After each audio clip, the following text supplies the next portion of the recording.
Mama Baba Kunadu TV so na unimse Kunadu TV de Barcelona stories any other stories na yede bro na ene ewo ye fen say Lawson Sports so no abra kineben tana na adwam agi temu echiche minute ni hours ni time ne ma abidwafo no Kwame Dela MIA hint about Barcelona players, any Barcelona transfers, any Nema involve Barcelona. Yonkoti Kwame Dela and Simnibima. Say, Oko Barcelona in modern day football. Department Barca na mostly pressure Emba Barcelona Socrano. Eyomu goalkeeping department. In modern days, hardly now better say Barcelona pressure be war team so about goalkeepers. Eya na sa department on the pressure ni omo so bebre. Enti ababa benya Victor Valdez a obedema from 2002 esani abasa ono ane dem sa. After Victor Valdez, yababa benya Claudio Bravo, yababa benya Marc-Andre ter Stegen. Enti sa wo check Barcelona goalkeeping department a eya na pressure ni omo so bebre. By this time around, pressure ewo Barcelona so to sign a new goalkeeper. Ni nyina ne yese. Na Barcelona board no this season and I say season eba be rim no. Na goalkeeping department no enye department ba ko me decide say omo be sign a goalkeeper de naba. Na ba sampanyimfo ne omo board no wogidi say Ter Stegen a we free injury maba no obeba. Omo try to convince Szczesny say obe extend the contract. Nanka the new season, Ome Yusuma Marc-Andre ter Stegen, Anna Szczesny. By Barcelona head coach Hansi Flick, Akache Barcelona board ne say, new season ne die. Said ye tie biano or no coach now only the project now on the field of play no. Obey here a new goalkeeper. Ente was omokopo bi edeneba. As it stands now, Abrante friend says Szczesny, reports ni be free Poland the way ba say, wa accept Barcelona for bid no. But uko Barcelona ankasa inside source almost say up to date. Until me accept Barcelona for bid because Barca man is short term contract. Marc-Andre ter Stegen die. Barca form na tiase say onka the long term project ne ho. Ana say otna Barcelona bo boko nim kra na. Bibia ni we guarantee say obeba ye number 1 choice goalkeeper. Ana wo hwe enura ene ene die Barcelona supporters e dey ye ter Stegen majority of them o check exa. Hashtag Ter Stegen out. Our supporters no do one ampokra pese sa goalkeeper Ter Stegen ofri ho. So Barcelona for pay a new goalkeeper. Sa department no Hansi Flick the pressure to Barcelona so. And no ana Barcelona for any one Garcia. Obi anim so ye Espanyol for goalkeeper. Edin komo. Na one Garcia no goalkeeper no. Ono de opeso move eko a team a betima project ni pay. So Deku ono na olidi Barcelona negotiations no. Ekoshia one Garcia agent eye Wami Lopez ana omukoshia ye ewo Barcelona krom ho omukoshia no mudidi nkoma ana Wami Lopez ede to de kwanim say na kra no o renew the contract November 16 2023 ede ma Espanyol for no renew ye no na clause bi wo mu say team bi oba be fa brantie ni bia agise we tua 25 million euros because the contract no renew ye no clause ni wo mu ana de kode to na nim say any problem. Say 25 million euros and I the release clause Barca for you ready to pay because very soon Barca return 1:1 rule no and it says can any problem kese e fama Barcelona na Espanyol mpokra na on betima say Abrante no either some de bema Espanyol loan and some besa dia ma team fufuro loan so after meeting no ana Wami Lopez ekosia ne client goalkeeper na Barcelona e no Ana ode to nanim say Barca for offer no me buy no me ready to pay the amount. 25 million euros. Na de ko ne Barca mpanyim fo mpokra propose say or sign the Barcelona no betima sa de na ko loan e wo team fufrom. Ana Abrante na ye friend say one Garcia na ka che ni agent ni say da bi. On pay team oba be sign na obesa de na ko loan. Enti sa obeka ya sa di we e be to odwa say akolapse. Boy ni ntimi join Barcelona because of loan na Barca ka che boy no. And the man about Bonten say, yes, a boy no own to join the Barcelona BM. By Barcelona for another meeting with the boy, the agent. I'm a sure boy, and they say, Oba be number 1. enkane na omo decide something be kolo no omo mfa ne nkolo oba ba be number 1 omo say guarantee ne say omo be register no omo say de tu nanim say 25 million euros no omo betua a omo ne Espanyol enya problem bia so boy no ni agent ahye meeting say this week obe decide in future as to say obe join Barcelona and now say on join Barcelona other clubs it is Manchester City any boy no agreement but yes boy na nkasa ne prefer say obetna Spain na wasi akan e La Liga nim and say otna dia ne first choice e be Barcelona ken personally goalkeepers at Barcelona e peni nyina no what Brighton for goalkeeper ni din wo goalkeepers at Barcelona e peni nyina no Abrante e fen say Juan Garcia Espanyol for goalkeeper no or the best Meche La Liga me for statistics embe back me debate say Barcelona say open goalkeeper for a long-term project e be fit Barcelona philosophy coach na nkasa wo Hansi Flick ni philosophy omo open goalkeeper in terms of saves ade ba kwa ama Barcelona for no e supporters no omo ye #testing out ni na no the kind of goals I should know and says ni die untimi rely on the long-term project ba kraya your friend of Juan Garcia no ken I just won't share La Liga onim that so you're trying this week as to say Obeka so join Barca and I say on join Mami ko Germany Bayern epe a classic number 10 a classic number 10 in a sense say obia obebo agina Hurricane etia onim go she o create or set me act as a shadow striker and as a auxiliary striker enti se ogina Hurricane etia unhu baby obefraba now I enter into the penalty box now I should goes the amount into a more pesa classic number 10 nibi.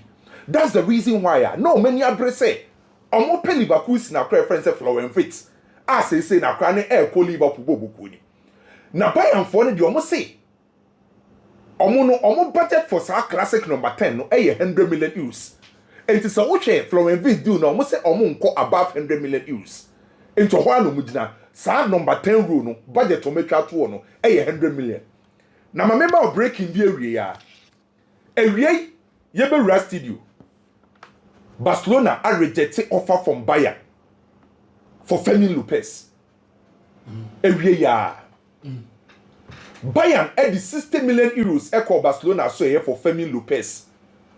Barcelona for antina simple kra ne Bayern for ankasa. Okay, say first mini first ani e trollete oko eduma post officer be trollete ni abo return and na ya pa. Barca sa abo Bayern for let any return 60 million euros. Fermin Lopez 60 Fermin Lopez 60 million euros or marriage rejecting every year. Bayern for na now the bid no echo 60 million no man jam to you.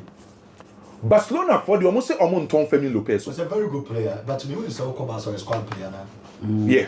Where's squad player? By Diama Fermin Lopez Oma convincing na on person be ko bibia on muska na Inter for the buy e man nan se e be kan Inter for the omo be ekoi e mo ma reject e na wie Bayern 60 no say yes Hansi Flick aka kire Fermin Lopez say ni team no ohye no obi ani ho a number 10 row no oye guarantee say ho ye ne dia wo o mo bu nyina Pedri ni position oni obi ampre Lamine Yamal position oni obi ampre Rafinha fita oni obi mpre apart from some players no obi opposition enye guarantees a enti Fermin Lopez no maka che ne se otina Barcelona okosoro ba fun obenya playing time Enkrana wo Barcelona na 60 million dia na anopa awiene se komokre na mudi hu komokakra se bia Bayern for fa bonus so be yele enka enguso man ko be 70 because omonkra na ne du ba bia wo ma bo se ne bi muso ateko anawe omokokra omokokra du ba be ko organ kwa hu no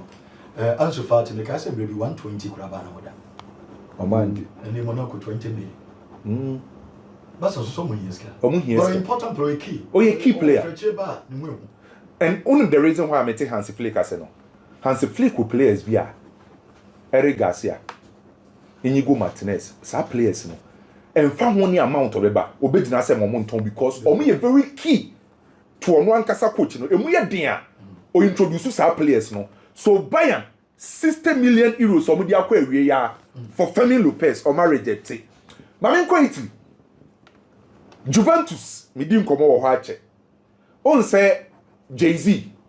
Oh yeah, rapper America. On one kasa agency. Rock Nation. Omo call Brazil. Na agency bi wo ho ye friend TFM agency. And a Rock Nation for ne kotoye. Emma ne be Rock Nation Brazil. So majority of Brazilian players in no masse so Vinicius Junior. Abrante Fense Gabriel Martinelli. Omo nyina was our agency ni. Eho ana Hendrick ewo. Hendrick no see a kind of Real Madrid no or was Jay-Z agency ni. When him say Juventus for a contacted Rock Nation for say omo pe Hendrick loan. Jube a contacted Rock Nation Brazil. So omo pe Hendrick loan. Now Rock Nation for the so omo ye okay with the deal. Because Brazilian players omo for money nyina no. Now the plan was top 3 players omo projected Rock Nation Brazil. Na e vini. Ana Branche Fense Gabriel Martinelli na Hendrick. By Hendrick dey no onya playing time for Real Madrid. Enti Rock Nation for na nkasa team amana. Obetima konya playing time betima project no. Ana Rock Nation for so omo do okay. Se Juventus for any abrace omo pe Hendrick a eni omo nsem. Omo ne Real Madrid for nko kasa. Ana Madrid for so aka che Juventus for say. Baby omo say no ni nyina be gina Jabi Alonso so. Se Jabi Alonso eka se Hendrick nkolo na omo ye ready to negotiate. Ana Jabi Alonso so aka che Florentino Perez ne Real Madrid for penny for say. Ono de odago si na. Semunya striker de mana obetima ma Hendrick akọ. So Juventus convince Real Madrid for say Hendrick no embra loan. Na medima no wie no ma menko wie e wo Gazzetta dello Sport. O ma report to wie ya say Chelsea ekukuru offer e de Napoli bobu konim for Andre Frank Zambo. Ewie. Angiza. Yes, ewie na Gazzetta dello Sport reported story. Yes, so my report to say Chelsea ewie the offer. Chelsea fan na obejina. If you say or you midfielder or you deep midfielder. Now me read this story now me busa periodistas no. Almost say adia ba kwa ma Chelsea di offer na ekọ no. Omo per midfielder stability and a distribution. Now the main reason why omo choose Frank Andre Zambo ni eken. Where Chelsea deep midfielders no. Enzo Fernandez 5'10", followed Adeoye. Caicedo 5'10". Romeo Lavia 5'11". Omo deep central midfielders no obi eni wo wa. Omo enti omo pe deep central midfielder or wa. Do call ne I don't say me attention for be here na. Say attention no choose dia. Oh say attention for be bro. And apart from tension obi obesade stability aba no. Ba we ni bobo. So get that politics season.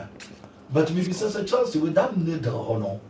Obo say. I would also cry. Say Bruno there some doso. And we were prove under Papa friends Antonio Conte. Ana Luciano Spalletti onimbobo nti say you heard about kwesi you heard about after I say Kwame de la wie no ana Edison kwekwe Edison ano so eji nadwa eji chirim pensim ewo Barcelona deals any Cristiano Ronaldo any some players bi a keka ho na Biggie nso de ne de ka ho yenko hwe Biggie any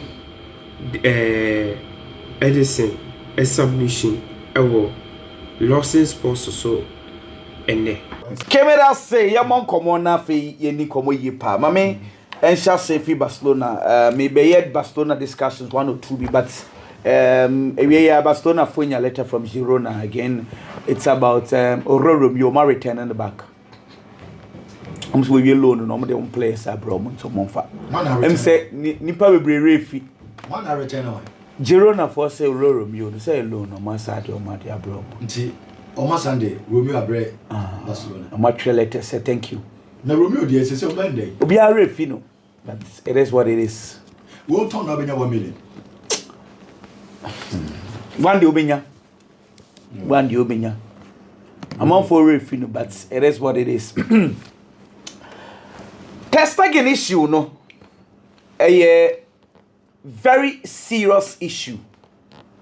As at 2 weeks ago, Barcelona for no money intention of going to buy a goalkeeper because only say what just section ebetna because no winya nkomo na a positive Testagen ebetna inakipena yebeton no amanako na yama Astralaga ye promote na amana bana 3 goalkeepers But there are no guarantees that Ter Stegen number 1 and it did not Ninsankada. Because section is said no see any day. On one obey number 1. Then Barcelona will have time and plan for the next goalkeeper next season. But Ter Stegen situation in Barcelona is serious to say. Then they will have to go to the market and get a goalkeeper. Ken, football no. I read 2 seasons ago, La Liga player of the season, and your goalkeeper, player of the season went to Ter Stegen 2 seasons ago. He was on top of the world. Now, Ter Stegen situation is Ken, aka 1 year near Kobo World Cup. Manuel Neuer wareta from the German national team. Says Abeton Abem, himself from 2016, he's been fighting the German national team goalkeeping, sir. A dream maybe no name Manuel Neuer, so Manuel Neuer nipa burning for Opera Cross Obeda. Okay. He has been waiting since 2016. Ekopemene 2025 in almost 10 years after the time also about the German national team. Say omo Stefano Ortega, Oliver Boima, and the goalkeeper snare no. Omo say dey nyedu, afa na edu ne 10. Aka 1 year. Near co World Cup. 1 year no, if he continues staying at Barcelona's bench, on co World Cup, it may change 10 years every year then. I waited all these years to get opportunity to be number 1 for the German national team. It's in a situation, not so I say, or analyzing the situation now. So it's not Barcelona, not by number 2. What is the point? Then no man sounds one call World Cup. Me am Melusu Barcelona, me am Melusu World Cup.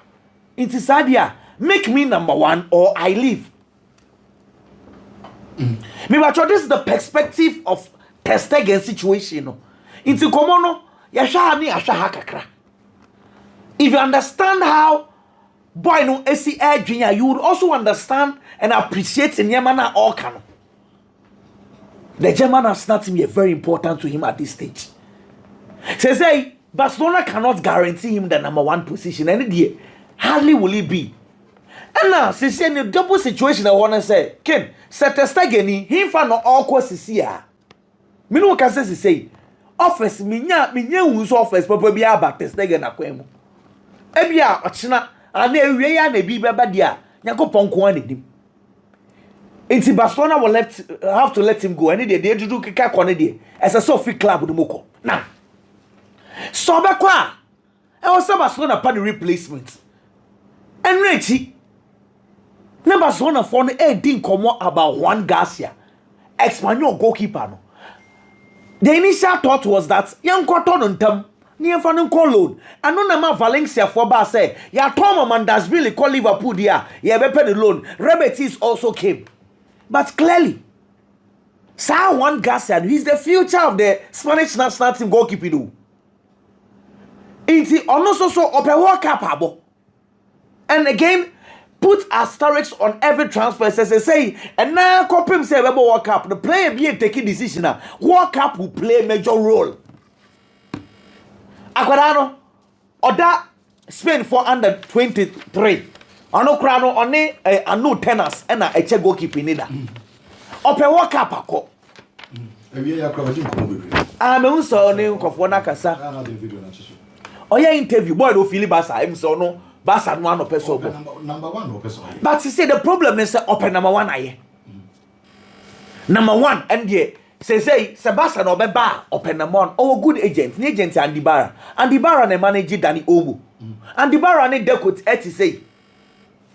Amoye ko train by home. Omo very close. Andibara on the cover Mikael Faye de ma Barcelona fond there. Inti ni agent ni Barcelona you very fine. Wa not see Chrome wa not see. He want to continue there. On Barca say on Premier League now beko. But then this interview ya oye.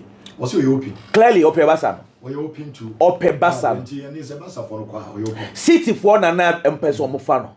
But see akwara no obi no opeso man guarantee as number 1 na na Chelsea for kofa. Omo Chelsea say Robert Sanchez here. Omo akoto Mike Pendes asaba na we see Chelsea for mo pe. Enti no say problem is a boy ne pe number 1. Barcelona will have to take a decision say Yeah, be ma oga number 1 na ken eno so na serious no say how assured is akoda ni be jai club kakraka de ahye no say oye number 1 yeah twa ti say goalkeeping situation no say boy ne de why o show so person okobasa ti e be twen anyway ken dia to so bio mama mo Ronaldo hu nkomo kakra kitwe bi each day bia no I get worried for Ronaldo. Ken 3 years in here, let me sound a bit controversial. And Ken, I want to ask you, 3 years in here, club football, Ronaldo, any Messi, why now, Bobo? 3 years in here, Bako Inter Miami, Bako El Nasa, why now, Bobo? 3 years in here. General play. What do you mean? Can go some corner. Me say me say. One nice goals, one abobo. Goals there. Ronaldo Ashe chain. Ronaldo 98 goals. Messi the last time I checked 45. Ashe goals. But the last 3 years, our club. Why na active air bobo pa? Me, it is Ronaldo. But sa 3 years, you know, Ronaldo susuna. Onya a lot of trolls. I'm on for church in the pa. You know why? Messi no. If you say Jack to me say ball no abwe. It's nobody cares what happens at Inter Miami. Messi no. Say otimi be call be 1 week no otifi o mobile. Obi amfa no. Is Messi the open oye o. We football no. Nobody cares what happens. So be trophy, so be se goal. Nan saying, say no musi air sana mascarado. Say no musi air sana. But also be discussing. No one is discussing it. But Ronaldo, every media guy is on Ronaldo. As I say, Ronaldo at TV, baby. I think it's a unnecessary tension. Ronaldo, they are turning also. Or no, they invited some pressure. Ronaldo is 40 years. 40 years now, we do no. Akakakra, no, I catch 1,000 goals. Where is the pressure of winning trophies? Or the other? A 40-year-old Ronaldo.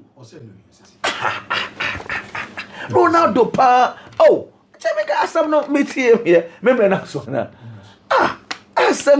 I don't get it. Because he has achieved everything. I can walk up. And then the SCC Phantom Change Drew. And see, where is this pressure coming from? Washa goes, you know, he's playing individual, he's doing very well. Say El Nasa Angie Trophy, does it make Ronaldo a bad player? Share my make El Hilal. Last 2 years, on the J League, Okofa Mitrovic, Akofa segment coverage savage, Kafa Kubl Bali, on the J League. Sa last 2 years, no make him offer for Messi. Watch this. Also per Messi, wenya. Also per Salah or the 150 million pounds echo Liverpool wenya. Okofa Neymar to 90 million. Neymar buy or more ball. Last year, one a J trophy the year. No, this year one J trophy. Okay. See, El Hilal J trophy this year. The Buefu say one J trophy. Adena Hilal for Buefu. On say the club is huge. They cannot go 1 full year without winning trophy. I feel 1 J trophy no per Bruno Fernandes, Epe Victor Osimhen. Well, how serious some clubs are here. So I say Bruno Fernandes on money 3 days and now copy him Thursday. Omo answer. They offer to table. No, Manchester United 100 million pounds. Bruno Fernandes alone. Omo money 65 million pounds. Tax free. On taking decision. Manchester and Tom in the money we are. Jessica no. If I knew another thing. See also another fans. And so for 200 as a pressure. Or no one should have got to have a Vienna. Measure 1,000 goes. You come on as a Gufan almost so happy. Okay. Billy. Ken. What is 1,000 goes to the farm? Cristiano Ronaldo in Seminole. It's all yeah, dear quality 90 minutes. And so what you go, dear man, had dream is in some trophy who come one cassa. And so I shall say, your Moajimo more cabby. The guy back who being sports or central. Yes. What will you quote? Yes. Abdulaziz Anasa. Abdulaziz. Yes. Are you fatu screen is Ruby I happy. Because this is a person and I said this is a guy who projecting the league in ID. Yeah. Okay, so being for no time. But almost Saudi, you know. Share you want to fund is to small. And some no kind of unwitting. What was another account? Also, in the last 2 seasons, Anasa has become weaker. A Cristiano Ronaldo goal is celebrated more than a team win. He has turned his teammates into his ball boys instead of warriors. All they do is make the seal celebration with him every time, like little kids. Another season, over 30 seal, yet no title to show. Next, Ronaldo has goals. Amama is seal baby more than 30. But only trophy be omode baba turning the team is as into ball boys instead of warriors. It looks like say until you go you're celebrating the goal more than team in a win. It looks like say the kind of project Anomo person the Cristiano Ronaldo baba yeno. Mimi feel say one way or the other. If these things machinated by incrophobia, then it looks like say the Cristiano Ronaldo deal was to bring Ronaldo to Saudi. Get the needed attention to attract other players. See, yenya other players. Yenya the world attention. It's the Cristiano Ronaldo compo and every. Why is someone fair to? They haven't been fair to the player. But football and Kasanya fair ken. Project of the league, you know. Into as a commentator, I also know because of league and team before so Friday. Anymore. No can same way for player no normal league and I attractive now. And I'm a league and we are singing.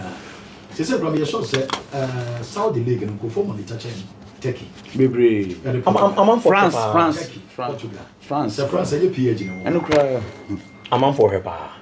And until I make us say, it makes me feel like say, yeah, the Cristiano Ronaldo boss here the neighbor by yard. She see the Cornibia yenya attention na yepeno, yenya recognition na yepeno. And then because of Cristiano Ronaldo about Saudi Arabian team, there are other top European stars almost squad joining the Saudi Arabian League. A lot of them, countless. Untimi mobile. It is a Ebia Kwakwa could do some stage now. I feel that Cristiano Ronaldo should leave. And it is not just about the commentator Ken. Cristiano Ronaldo teammates on a free team minimum. It looks like say everything around the club is Cristiano Ronaldo. And the Kobasa now who him. And I feel say contract now on to me extend. Yeah, he should leave. Find another club. Now on the ball on him if only he still wants to play. Ken Arsenal, there is growing interest in a striker. And where Arsenal bobo konim. Omu hiya so omu di obi beba no aba be solve sa problem ne di ama omo. And the football no. Eya done the numbers game. It is obi a player. Or your striker you be sa washe goals saying.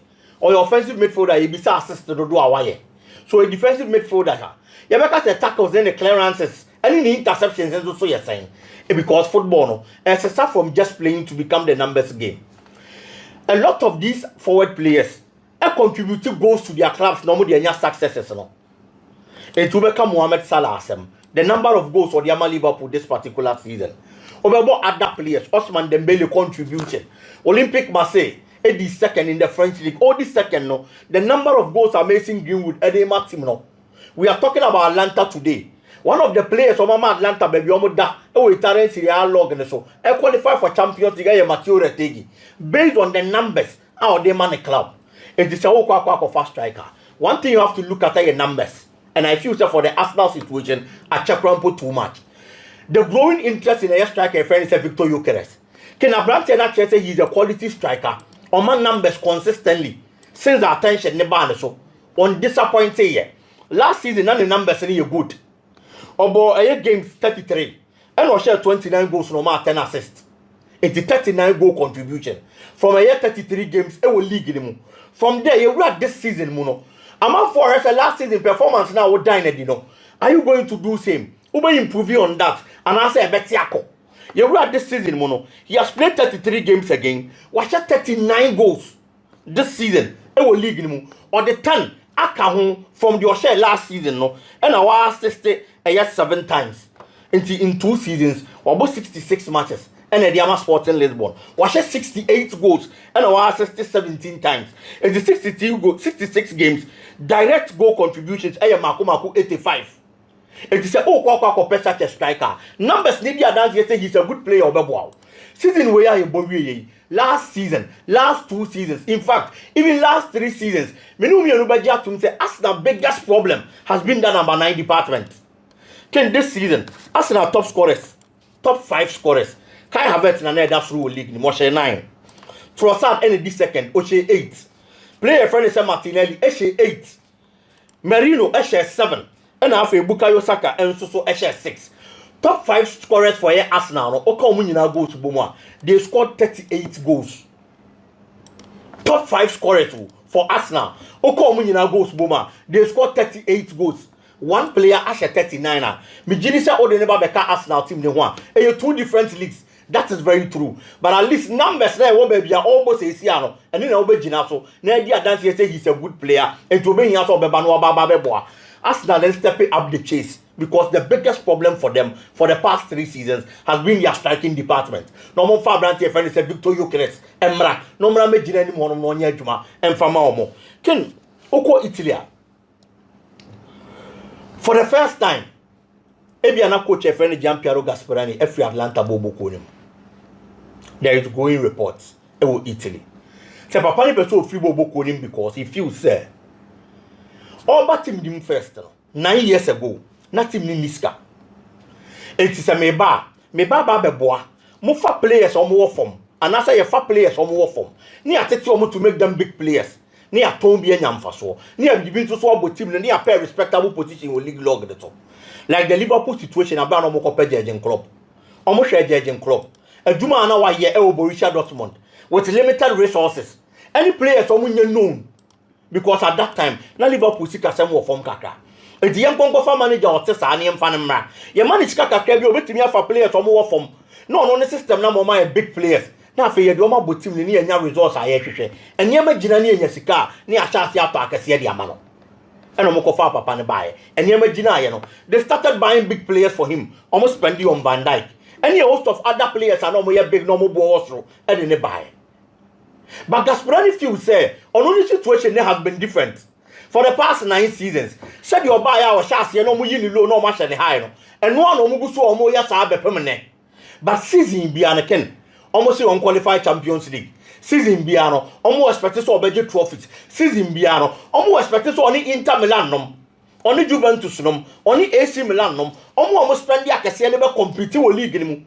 Now what to me a BB, and the Atlanta Bobo Kono. It is a sign of pressure and a tear. A better gain the amount of over to me at team no achieving results now almost share. I'm a near my kind. Your both season we know. You're taking the top scorer in the Italian Serie A. Coach any expectation come for other good and quality players ababa become. No one building the kind of team or money channel. No more the run next season. Aqua Champions League. Now eventually league ni so much me compete for the title. But say say there are offers. Ebia na take beko. Ademola Lookman na second top scorer with team nimu. With 15 league goals. Ken, as we speak, there are offers from other big clubs in Europe. Bayern Munich no money ade nyina. Enya branche na omope. I know so some penny 4D home come, Ebi or not so beko. And that's a normal midfielder. And so there are reports say other big teams and Europe and so power brand no. Until possibly or not to bet me a free team anymore. And the papa if you say a Jumana yen in aye no. Say me brana me be part akoko duru sura. Na mo ma dwiri project na gu. Uwi ana also the pressure baba be see me so. Say me konko bom ho mode na me nye trophy. Me konko bom ho mode na me nya respectable position. It is a say ya na beto aso. Na the top stars de bia bo beto ama na kode a. Obeja adwuma na to. No apene ba bia fa. But I feel say Atlanta mpanyifo ne papa ne nkasa. Adwuma na papa na ye ne ken. Ulusi such a manager. And funny say ulusi manager keke. Getting players omo ye low profile players.